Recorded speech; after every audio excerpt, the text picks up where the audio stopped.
Zdravím vás. Tak, já jsem říkal, že občas udělám rozhovor s nějakým zajímavým hostem.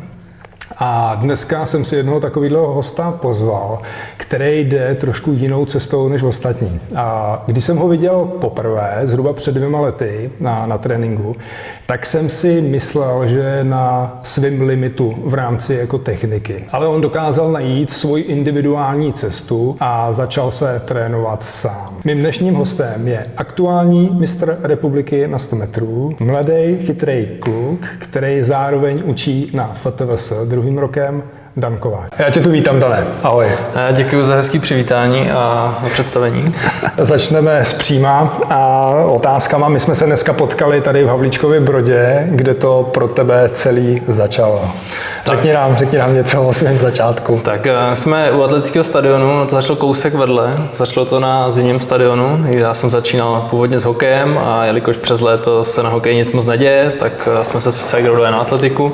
To bylo v 5. třídě, takže věk si dopočítejte, teď se mi to počítat nechce z hlavy. To znamená, že v 5. třídě na základce jsem začal s atletikou. Tady to bylo 2krát v týdnu, spíš takový, řekl bych, jako kroužek. Ani tady nebyl tartanový oval v té době, takže bylo to takový, občas si jdeme zaběhat spíš. Takže ta jako úplně atletická cesta začala potom, až když jsem odešel na FTVS studovat, což bylo 2018.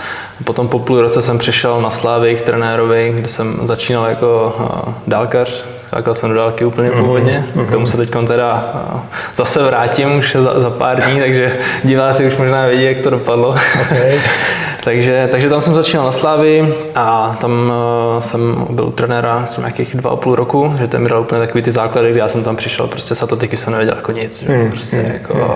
Ale to bylo to místo, jako kde pro tu atletiku, jako by pro tebe, v tobě ten trenér jako zažehnul ten oheň, nebo kde to bylo?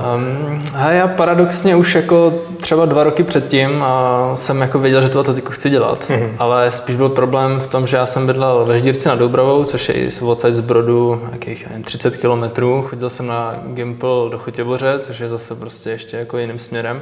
Takže já jsem úplně jako neměl tu možnost tu atletiku jako dělat, jo? Protože tady v Brodě v té době ještě nějak nebyl tady ani ten tartan, takže tady to jako nešlo, že jo. Nejblíž byla pravděpodobně jako Chrudin, což zase bylo nějakých 30 kiláků, takže ve mně to v té době bylo jako, že jsem jako chtěl, ale vlastně jsem jako nemohl. Rodiče by byli otroci a rozváželi by po okolí. No, jako v podstatě, ale jako i tak je to daleko a teď ono jako najít takhle tak nějakého trenéra s Chrudimi, přitom já jsem v té době, já nevím, jako v dorostu, já jsem běhal 100 za 12:20, jako kdo by si mě tam vybral, že v té době, jako. No, pak v těch juniorech už to bylo lepší, takže jsem se dostal jako na republiku a tam už jsem jako to chtěl dělat, ale přesně, no, jako nešlo to vlastně. Ty 12:20, to je velký skok, jako. Jako ušel si kus cesty, prostě rozhodně, to, jako i v juniorech, já jsem běžel nějakých 11:30 podle mě, což jako i na ty juniory, no to teď přímo od osobáku. No, to když vemu vlastně teďkon klukci, co běhají třeba ve Varech vlastně u Štěpána, tak to jsou všechno 10:5, 10:6 prostě. Ale tam ta systematika prostě to už je, ty už na to makají jako dlouho, no. Celý ten můj profil je zaměřený jako hodně na techniku, ať už běhu nebo skoku. Já jsem jako začal techniku běhu poprvé měnit někde na základce. A to si pamatuju, to jsem se cítil prostě úplně jako šíleným způsobem, že prostě jako někde něco vidíš. Potom po druhý někde na střední škole, když jsem viděl tenkrát Tomáše Dvořáka v Jablonci na nějakých přípravných závodech, tak se mi hrozně líbilo, jak on běhal. A jsem říkal, to je tak jako hezký, ladný, prostě.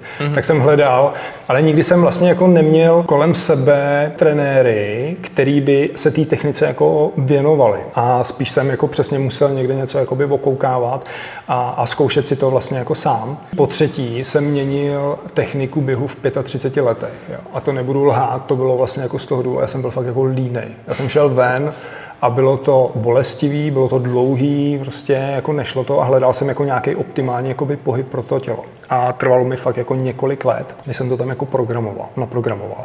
A troufám si říct, že dneska jako tu mechaniku mám výrazně lepší, cítím se jako efektivnější, nenadřu se tolik. Jo. Jak ty vnímáš jako pro sprintera nebo obecně i potažmo pro skokana vlastně jako techniku běhu, jestli je to jako nějaký důležitý prvek, nebo jestli se to dá obejít formou nazvedaných želez, naběhaných úseků, prostě, že to jako není tak jako podstatný a dá se to Hele, já teď vnímám ten svět té atletiky jako na dva póly. Jeden pól ten to jako vůbec neřeší, to je takový ten starší, přesně jako odkud si vzešel ty, nebo i původně třeba já, kde nás to jako nikdo neučil, že jo. Abecedu trenér prostě přišel na trénink, každý jsme měli za sebou, že jo, prostě vůbec jako neřešil tyhle ty základní věci. Pak je ten druhý pól, kde dneska mi přijde, že všichni prostě jako to řeší opravdu jako kvalitativní analýza, to znamená jako analýza té techniky jako úplně do poslední špetky. Aha. A mně přijde, že ale jako obecně se zapomíná na tu kvantitativní analýzu, to znamená, jestli tam vůbec člověk má třeba dostatečnou sílu na to, aby mohl provést nějaký technický provedení. Takže já vlastně teď osobně jsem vlastně jako z té analýzy té techniky taky trošku jako přejedenej od všech, řekl bych. A v podstatě spíš nad tím přemýšlím, takže musím prostě vybudovat nějaký ten základ, se kterým dokážu potom tu techniku provést. Že fakt jako na Instagramu všude je vždycky prostě Christian Coleman, prostě jo, opravdu šikmej, že jo, teď prostě to tlačí všechno dopředu, teď šlape až jako za sebe. Aha. A teď jako všichni se to snaží reprodukovat a jsou vlastně jako naštvaný, že jim to nejde a já si myslím, že oni to vlastně jako ani nemůžou provést, jo, protože oni když šlápnou takhle za sebe, tak jako spadnou na nos, tudíž jako přesně jako vyšlápnou si dopředu, aby jako zůstali stát, takže spíš se na to snažím koukat jakoby vlastně jako dohromady, nerozdělovat to vlastně jako na dva póly a přijde mi, že když jakoby ta síla a to všechno jako přijde, tak už ani není moc potřeba tu techniku, nechci říkat, že není potřeba drillovat, ale ono to s tím jako jde relativně jako samo.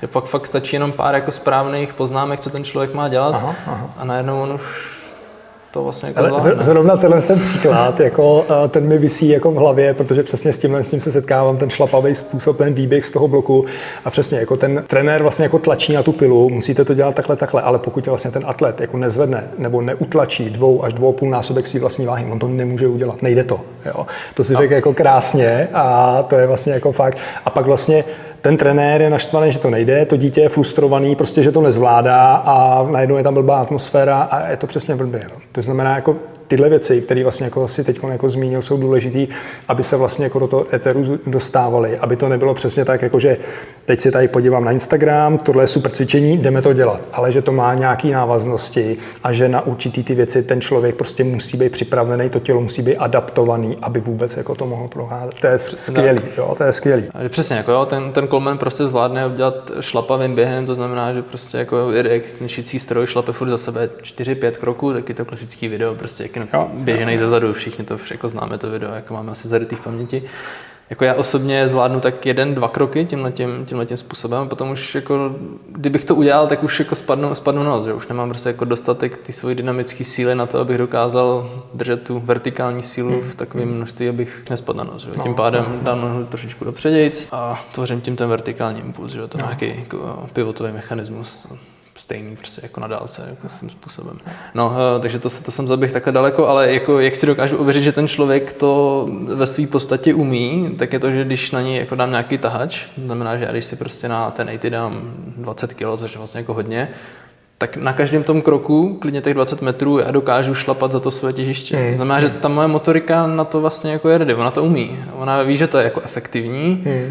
A v ten moment, kdy mi nehrozí to, že jako spadnu, že jo? Protože že mě to drží zezadu, tak prostě každým tím krokem vlastně já to dokážu udělat správně. No, ale s tou rostoucí rychlostí, že samozřejmě už nemám tolik času na produkci té síly, tím pádem už to si musím produkovat jinak. No. Takže to je třeba ten způsob, jako jak to ověřit a zároveň trénovat, že jo? Tahače prostě jako za mě prostě nejlepší na jako rozvoj akcelerace. To prostě jako nic nenahradí. Je to vlastně strašně jednoduchý, že jo? Jenom teda musíš vědět, kolik tam naložit.